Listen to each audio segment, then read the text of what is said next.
Hey everybody. I just wanted to go through the argument outline because this is something that you can use obviously for the next couple of essays that we'll write in our class, which are argument. And it's something that you can actually also use when you are in any other class and asked to write an argument. So this one will work pretty much for every class that you have where argument or persuasion is required. So, oh, it's those annoying little whooshes when things come in. Sorry, just ignore that.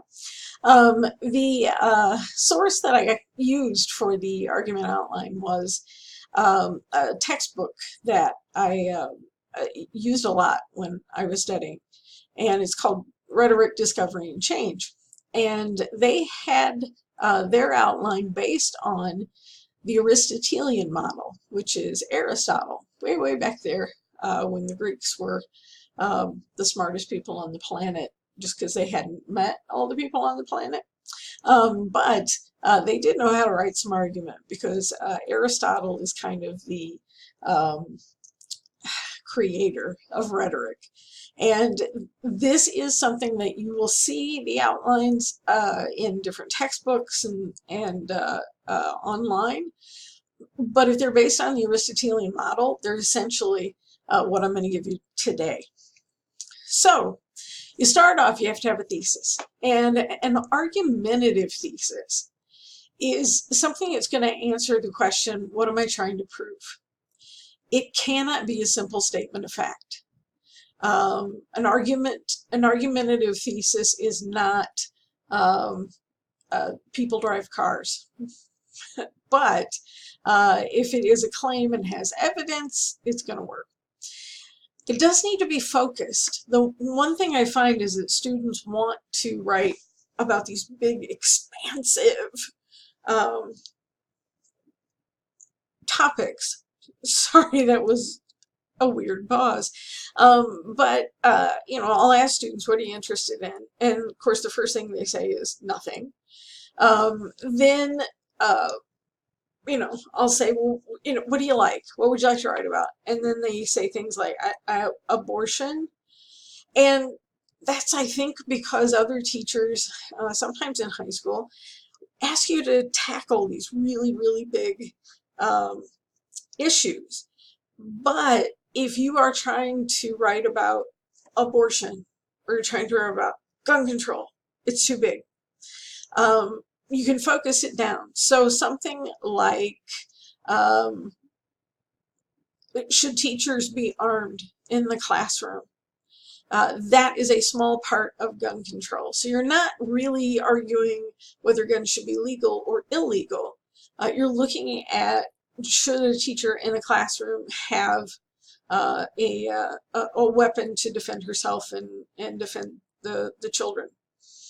If it's something like abortion, once again, way too big. But you could look at things like, should insurance cover abortion? So think in that sense. I'm trying to prove something with both of those.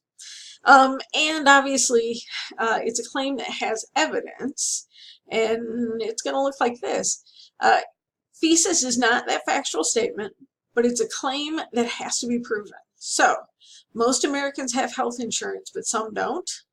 No, that's a fact. We kind of all know that. But America should adopt the Medicare for All practice for healthcare. That is something that I'm going to have to back up with evidence. And obviously, this is something that's been talked about quite a bit among the leaders that we have.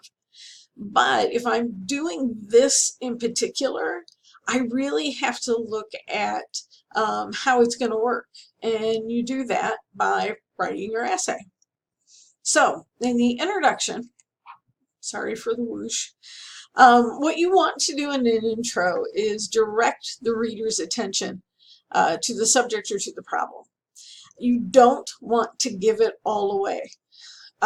You don't want to write as a first sentence, teachers should be armed in the classroom, because I'm not going to read the rest of your essay. I mean, I will, because I'm your teacher. But the thing that happens there is you just kind of will turn people off if they don't agree with you. And if they do agree with you, they might stop at the first sentence and just go, hey, I think the same way, and wander away from your paper. So what you want to do is get my attention. And good writing draws you in. The example that I have here, Salvation by Langston Hughes, is a fantastic short story. And the intro is very short, but he's using really simple language, but how he puts it together is very compelling. And what I suggest is that you try to start off with things like maybe a startling fact or startling statistic, depending on what you're pursuing.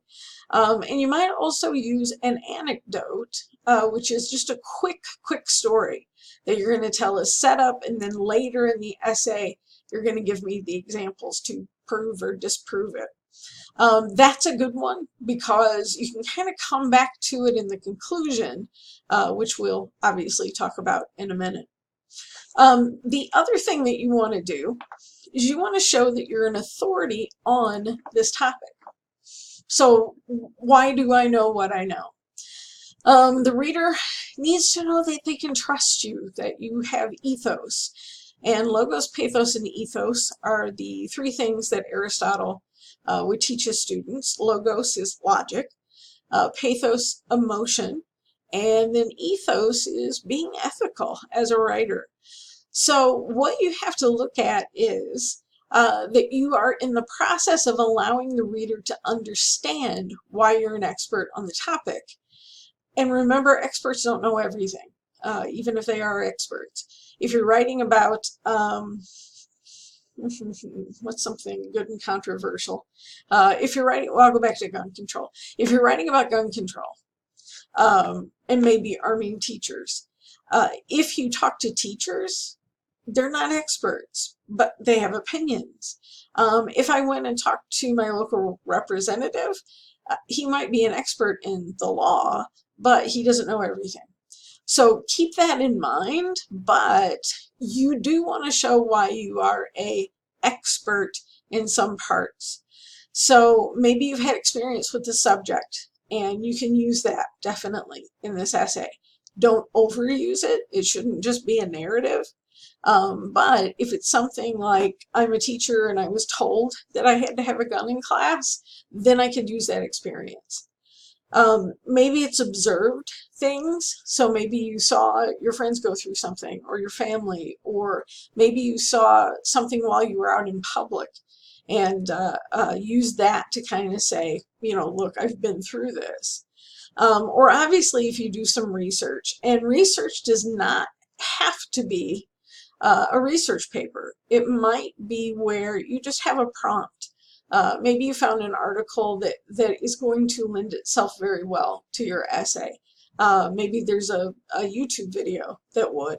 So those are the things that you want to take a look at to make yourself, for the reader, an expert, at least in those things that you know. And we're at 8 minutes and 40 seconds. So what I'm going to do is break this into 3 pieces. So this is your first piece. And if you stay tuned, we'll come back with background. Thanks.